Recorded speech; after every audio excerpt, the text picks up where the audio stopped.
there are a lot of things that I wish I knew. This video is aimed to help you get a better understanding of what is expected when you get in. I'm only outlining 3 things that I wish I knew. Now, these things would not have deterred me from getting into the business, but just having the knowledge can make you be more mentally prepared when you jump into a business like vending. If you know these and understand these when you get in, you can avoid making some of the mistakes that I made jumping into the business. So without further ado, let's get into it.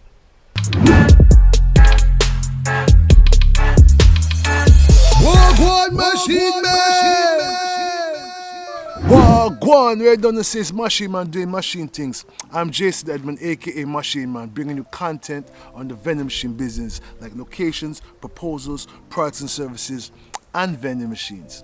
If this is our first time meeting, welcome. I hope you consider subscribing. However, if you return and let my boy Gateway Vending doing major things in Southwest Florida, big up yourself, salute, welcome back.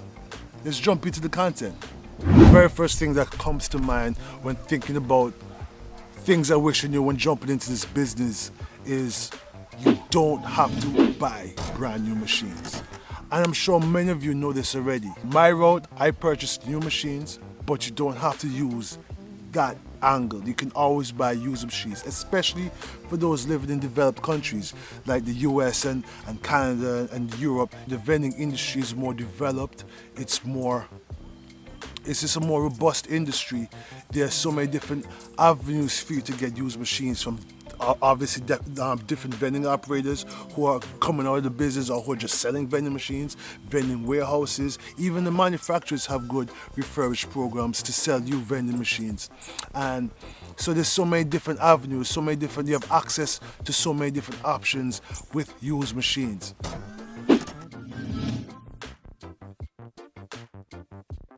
The price tag on a new machine is considerably higher than a used machine. Depending on how used that machine is, depending on how long that machine has been in the market, the price would definitely vary. But you can find a sweet spot and find a good machine that's within a certain time period where you know that machine is actually functioning properly. Used machines are pretty good. They work just as well as a new machine. It's definitely cheaper, so your money can stretch even further in terms of purchasing more machines. But the price tag into getting a brand new machine can be a little hefty. You can get new machines, you can get even recent models. What are we in 2022 right now? So you can get a 2021, 2020, even 2019 version of that new model. So you don't have to necessarily get the newest of the newest model. The one from 2 years ago works just as good as the one in 2022. It's just that you lose some of the newest and the greatest of the upgrades. However, the machine works just as good. I chose new machines because I'm international. Now, a lot of manufacturers do not like to send used or refurbished machines internationally. I bought brand new machines 12 years ago when I jumped into the business. Now it's been 12 years and all of these 3 machines are still in the market, still making money for me. Who is to say if I bought used machines, if they would stand the test of time? Would they still be in the market? You have to consider, would I be able to still get parts for used machines? Because at 12 years onto the machines I bought, depending on what year I bought it, would I be able to still get parts? Would I be able still to get customer service? Would I still be able to get customer help for these machines? All these things you have to weigh in. So if you're gonna buy used machines, you should look at, okay, what year is this model? Because these machines change every year. Every year they make upgrades. Now, my international viewers, we don't have as many options as the developed countries do. You don't want to be in a situation where you have a used machine, it lands on your shores, and you can't do much with it. You understand? You may have to buy parts, and it's not working, and you don't want those headaches, So it's something you need to consider. If you can guarantee getting a certified used machine, go for it. Why not? Be my guest. But at the same time, you want these machines to last you as long as possible. So a used machine, the lifespan on that new used machine may be a little bit more shortened and may not have lasted the 12 years. So the question is, are you going to go with the new machine or are you going to buy a used machine? And as usual, man, if you're getting value, make sure you hit the like button. Alright man, guys, I have to hurry with this video because the sun is going down, the sun is about to set, so I gotta hurry up. Anyway, the second thing that I wish I knew before getting into the vending machine business is you do not have to pay commission. You do not, I repeat, have to pay commission. I used to lead my meetings with commission. I used to be like, no, you don't pay me. I'll pay you. I'll pay you to have a machine in your establishment. But that is not necessary, guys. And remember this, once the commission talk is on the table, it's very difficult to erase it. It's already there. So the establishment is going to be like, yeah, let's talk about that commission. Let's talk about what's in it for me. But the truth is, most locations would just be happy with the machine at their facility, because that machine at facility brings up morale in the company. It makes them even more productive. As a matter of fact, there was this one location a few years back, a manager came to me and said, hey, you know what? Because of your vending machine, now this location, before I get into that, this location had multiple shifts. And he went into the wee hours of the morning. The manager told me that since you introduced your vending machine at our location, we've had less call-outs, we've had less sick individuals, people leaving sick, less of people leaving early because of not being able to get a snack or a sugar fix. He said that their workforce was even more productive, and they can actually, he didn't have numbers to show me, but he said this, and I took this to heart because that made me feel good. That's, of course, that's a pat in your back. You knowing that your machine is making the productivity at that establishment go up. You know what I mean? So it's a win-win. They're winning because their staff is being more productive. You're winning because you're making some money at the location. So the commission talk is not always necessary. Some locations may merit commission, but a lot of locations, you don't need to pay commission. A lot of locations, they're not worth it. There's no great traffic there. There's no long hours. There's no waiting areas or no waiting rooms. There's not no long waiting times. There's no multiple shifts. You go down your list and say exactly, okay, is this location going to do it for me? And so some of these locations, the vending machine is benefiting the location more than it's benefiting the operator. But it is what it is. I mean, if you paid commission, you'd just be breaking even. That needs to be considered as well. So every location does not merit commission. When you go into your meetings, when you go in to talk to the decision maker, always push the benefits, push the productivity, push the company morale, the staff being more productive. The vending machine is an actual, it's not a luxury. It's actually, in some cases, a necessity in certain establishments. So don't make that mistake, guys. Make sure you want to vet the location, you want to check it out. There's an X amount of traffic, the hours of operation, the different shifts. You analyze all the criteria to say, hey, this is worth it here or it's not worth it here. If it's worth it, let's go.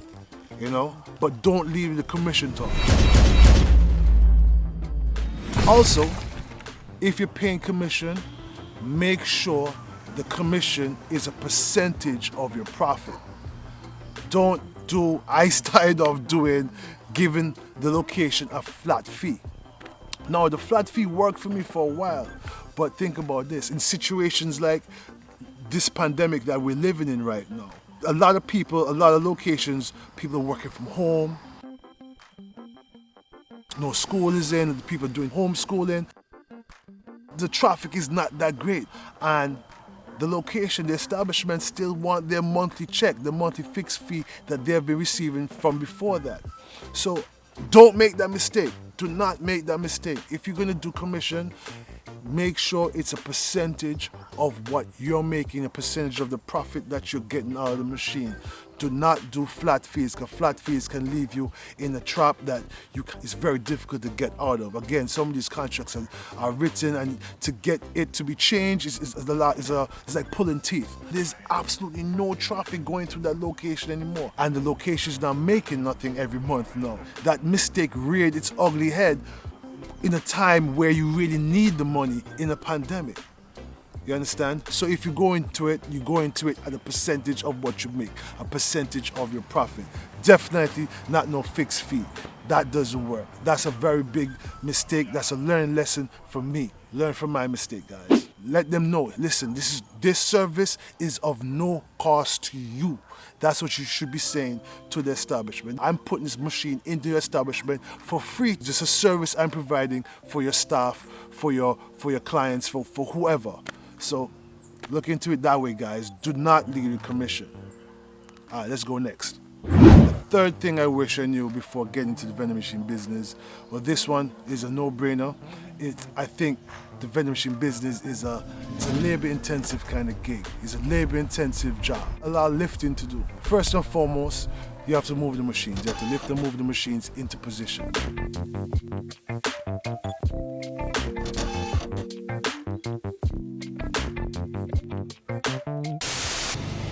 Yeah!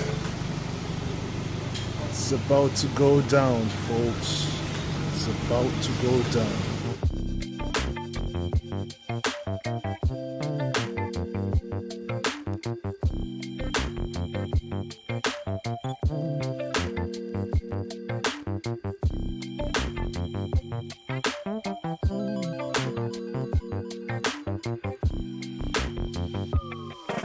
That takes some strength, that takes some muscle.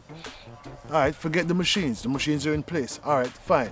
We have to buy stock for the machines. So you have to go to your wholesalers or wherever you get your bulk vendors, and you're buying your sodas, your snacks, your whatever. You have to lift those, put them in your trolley. Take your trolley, take them out to your vehicle, to your van, your car, your whatever, and you have to lift those and put them into your car. All right, fine. Then you have to take them to your location, or you take them to your storage. You have to lift them out of your trolley, out of your vehicle onto a trolley, take them in to your storage, take them into your location. So if you take them to your storage, now you're gonna have to prep to go to your locations. So now you're gonna pack up to pack your van or your vehicle again to go out to that vending location. Now you're out to your vending location. Now you have to lift out of the vehicle back onto a trolley. And then from the trolley you take it into the machine. Then you have to lift the goods off of that machine, off of the trolley and stock up the machine.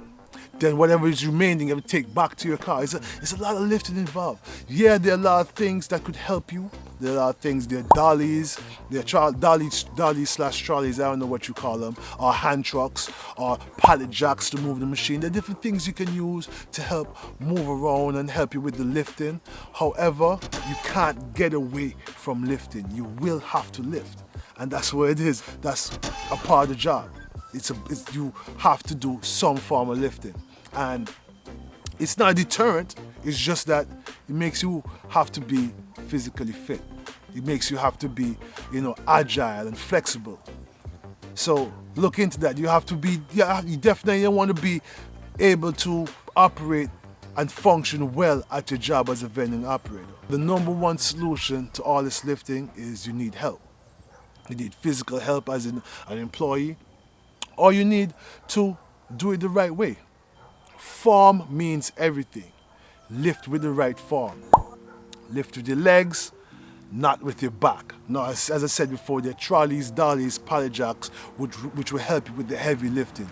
Get those. Definitely get a dolly. In developed countries, some of us have vending machines on the second and third floor, and there's no elevators. You may have to walk the staircase. You can't get around it, but make sure you're lifting right. Get a back strap. A back strap also helps. Get a back strap to hold your form right, to hold your back steady and firm, so you can lift well, so you can lift correctly, so you're not bending and humping when you're lifting. You want to make sure you have a firm stance, make sure you lift it with your legs, not with your back, guys.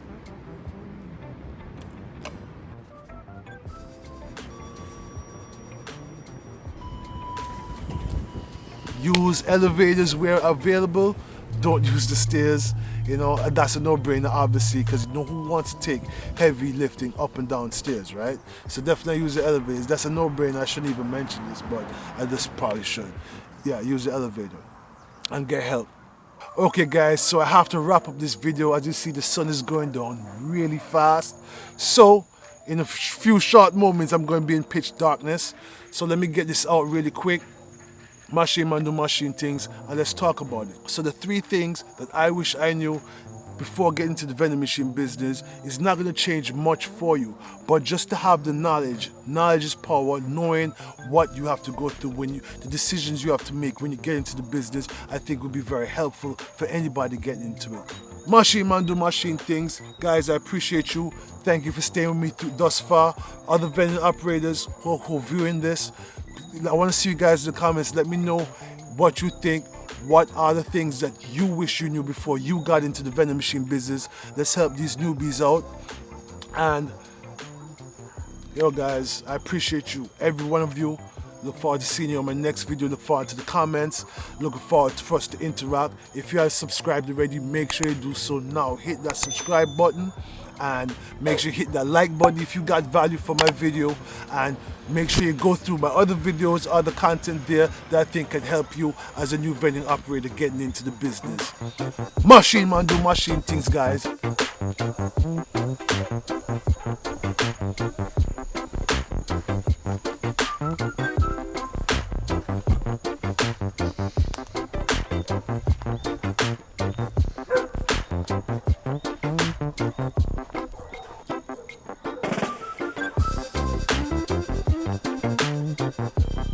And I see you soon.